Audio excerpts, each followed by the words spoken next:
Hello. Hello, Derek. My name is Derek Mans, and Stagehand is my company. And this is the second in an experiment where we have been spending some time with local um, personalities, local musicians, local music, people that are involved in the local music scene. And Stagehand really is about promoting local live music. And so here in the middle of the pandemic, we wanted to just make sure that we take a bit of time and celebrate that and talk to some of the people that really have been involved in the music scene over the years. So this morning I've got Dan Duguay. Dan is perhaps better known as Dan the One Man Band. Full disclosure, Dan and I have known each other for over a year and actually been working together for almost a year. I do recall that you're just recently celebrating 30 years Yep. of performance, of being an entertainer. Yeah. So I'd love to kind of get into that a little bit and talk about your experience over the years, because obviously you've seen a number of things come and go. So welcome, Dan. And why don't we just start right from the beginning? You tell us how you got into this business. Well, it was kind of a fluke. I'd never really planned on being a professional musician. I was always very passionate about music, and right from the get-go, and started playing guitar when I was 8 or 9 years old. My parents put me in some lessons, and I just really gravitated to it, and played it throughout. It was kind of my release mechanism through my teen years, and then in high school played in bands. Could never find a drummer that was. What kind of bands?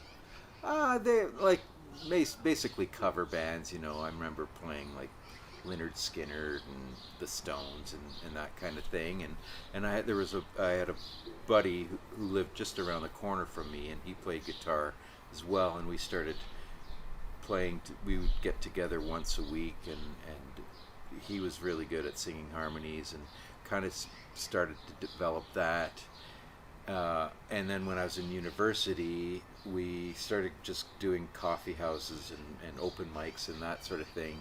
This was in the early '90s, and it was maybe even the late '80s, and it was I caught the bug. Like we did some of these open mics, and people were coming up afterwards and saying, "Wow, you guys sound great together." And the light kind of went on. Well, maybe we got something here, and we started. Busking was really the first foray. I was never one to go the traditional routes of finding This was agents 1990. Yeah, this was in 1990 Yeah. was really when the idea that I was going to be a musician started to come to fruition. Because what were you studying in university? This was in Ottawa, and I was studying poli-sci and anthropology. So clearly no clear path as to what I was going to do with my life. And it was in the university that I started busking with this other fellow that I grew up with, and that was my first. My goodness, I just made money playing music, and it was the greatest feeling.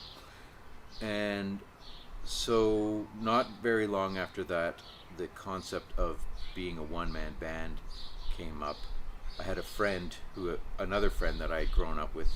He was my parents' paper boy. Remember those?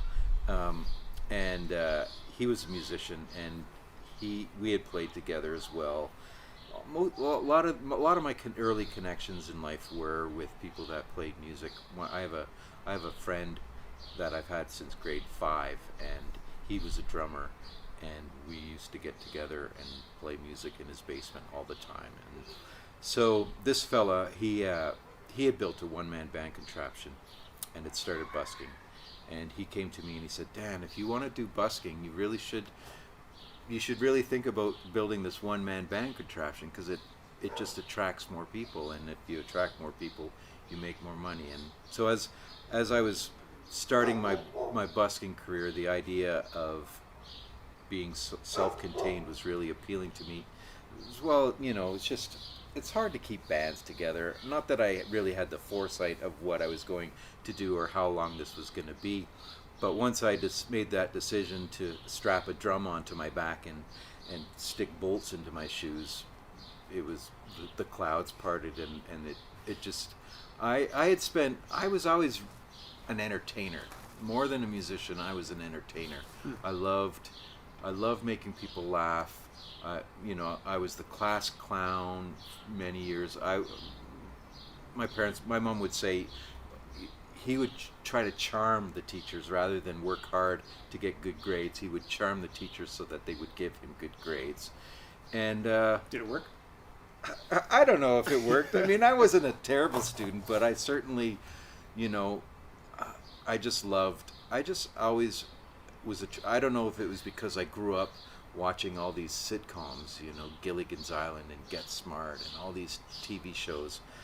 I just always loved comedy, and I loved fusing comedy with whatever I was doing. So once I built this one-man band contraption, and it's hard to take yourself seriously, and so I always was very lighthearted about my performances. I mean, I took the music seriously and learned the music, but to me it was more important to get people to go, hey, that guy made me smile, I'm going to give him some money, and so that was once I made the novelty act of my music, which doing street shows was kind of important. If you were a guy standing on the corner playing Bob Dylan or Neil Young songs, people didn't really notice you.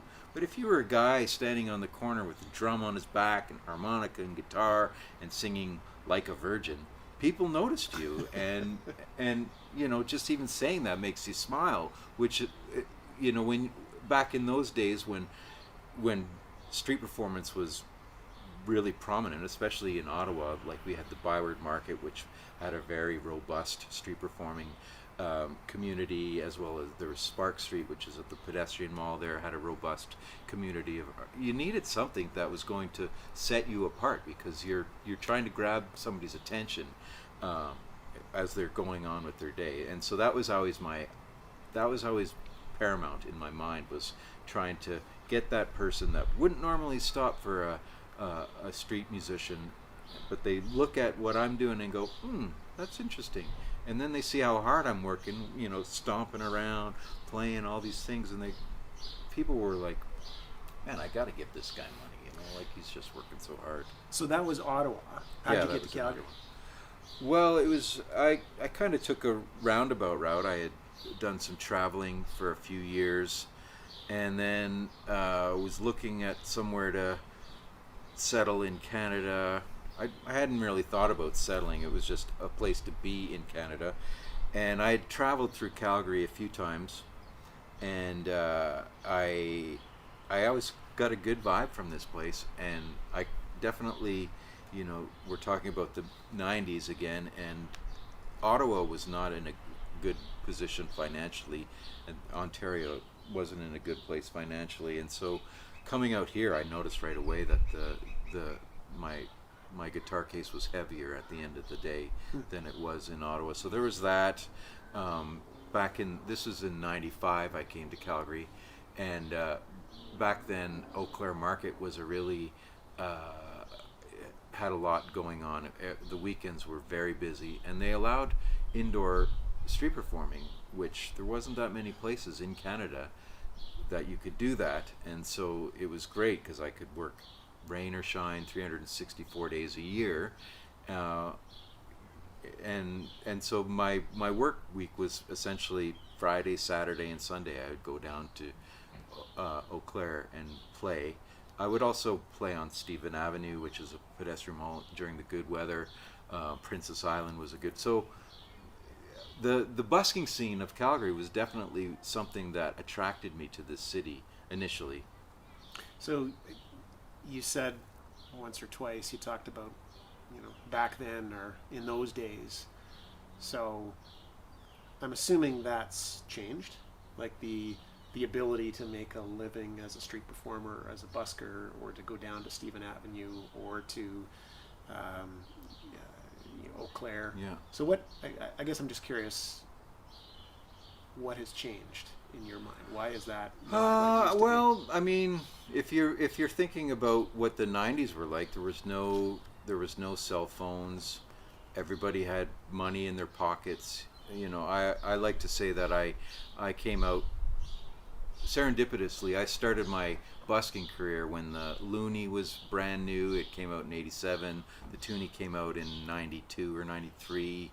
So Canadians were just walking around with pockets full of change, and so that's changed. You know, like now with everybody carrying around debit cards and credit cards, there's just the money flowing just isn't there anymore, and so there's this gap for buskers, because yeah, like I don't do it that often. I did it a little bit last summer, thanks to Stagehand. They had that program running on Stephen Avenue, but you know, the number of people that would say, "Oh, I love what you're doing, but I don't have any money," or people would say, I've even heard people say, "Oh, you know, like I saw this busker and I wanted to stop, but I didn't have any money, so I didn't stop because I felt bad if I stopped. I felt like I should give them money." So that's changed. The cell phone world is a different world. Like it's I'm not to be critical, but that idea of people just standing there recording your performance and then they walk away, it's just so, it can be soul wrenching, you know, just that whole, okay, so you're going to go home and you're going to show your whoever this video of something interesting that you saw, but you didn't have the money, but maybe they didn't have any money, which is completely understandable, and people are different now. There's a lot more of that, oh, I've seen everything, you know, whereas back in the 90s, somebody venturing out to do something, it's strapping 7 instruments to their body and going out and making music, that was newsworthy, whereas it's a little bit less newsworthy now. So the whole industry has changed. So you talked about Calgary and Eau Claire, but I know you've traveled all over the world. Where else have you performed? I've performed in Europe and Australia, New Zealand, Japan, Thailand. I went down to Africa. I was in Kenya with a Kenya, and I went to I went to Peru as well with this organization called For the Love of Children Society, which is a Calgary organization that helps underprivileged children. So I went over there with this group to they were bringing over money and supplies to orphanages and schools and that sort of thing. So the idea was that I would go and play at these orphanages and play at these schools, and yeah, it was really a great experience. Lots of water under the bridge. Yeah. Any particular memories that really stand out for you in your 30 years? That Yeah, like I went over to the Edinburgh Fringe Festival a few times, and I just love that energy of that place, and I just had some really memorable shows there. I remember one night I was playing on the Royal Mile, and I was having a good show. I probably had, I don't know, 100 people standing around watching, singing along. We were singing, you know, Cecilia and whatever, and the police came and they said, "You can't play on the Royal Mile. It's too late. And there's been too many complaints. You gotta leave." And somebody so I was standing right by this church, and somebody had said, "Hey, let's just go into the churchyard," and a bunch of people came in and they grabbed all my stuff and we hauled over to this churchyard, and I was surprised at the number of people that followed along. Probably 3/4 of the people were still there, and we was just about to start when this other band started playing. No, it wasn't another band. It was a fire. We called it a feral fire show. It was just kind of the twirling poi and whatever. And so they had just started, and I said, "Oh well, I guess that's the end of the show." And then somebody said, "Let's go to the back of the church." And so again, they all picked up their stuff, and we went to the back, and I'm like, well, this is weird. Now I'm not even anywhere in near the fringe, but still, a lot of people came along, and it was in this spot where I started playing. I was having a happening show, but people could see that there was something happening. What's going on behind the church? And so by the end of my show, I must have had like 300 or 400 people standing around, and it was just really, it was really powerful for me. You write your own songs as well. Yeah. You've Yeah. released some albums, some Yeah. children's songs, and that sort of thing. Anything in that regard that really stands out for you as let's call it a favorite song, or something that has particular meaning for you? Well, the kids album was an interesting thing because it was basically, I've been raising kids for the better part of 2 decades now, and so a lot of those songs came out of raising them. But my first album that came out in 2001, I had been in I was involved in a Hollywood movie starring James Caan, and it was called Viva Lost Nowhere.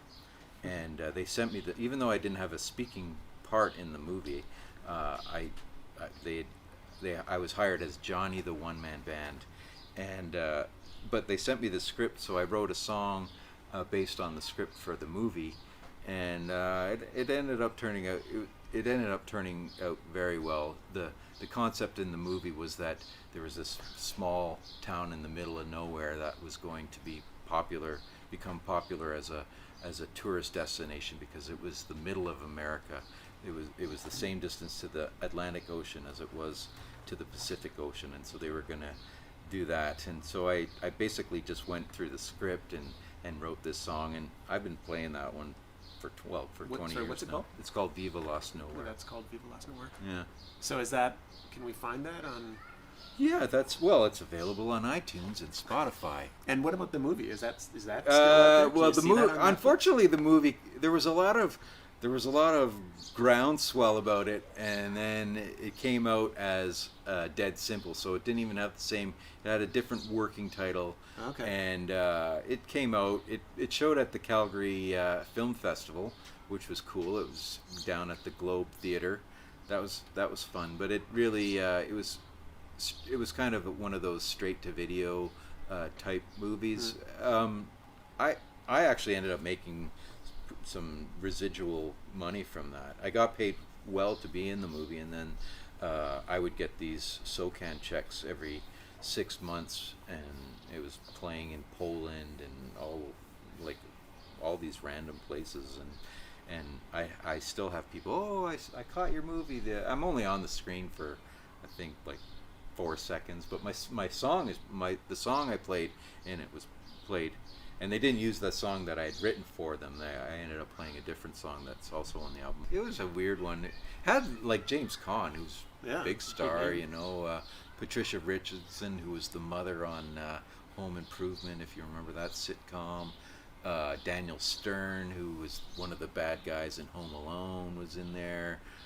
So it had some big names. And I was hanging out Dan the one-man band. Yeah, I know, exactly. And I was hanging out in the green room with those guys. I got a nice picture of me and James Caan standing there.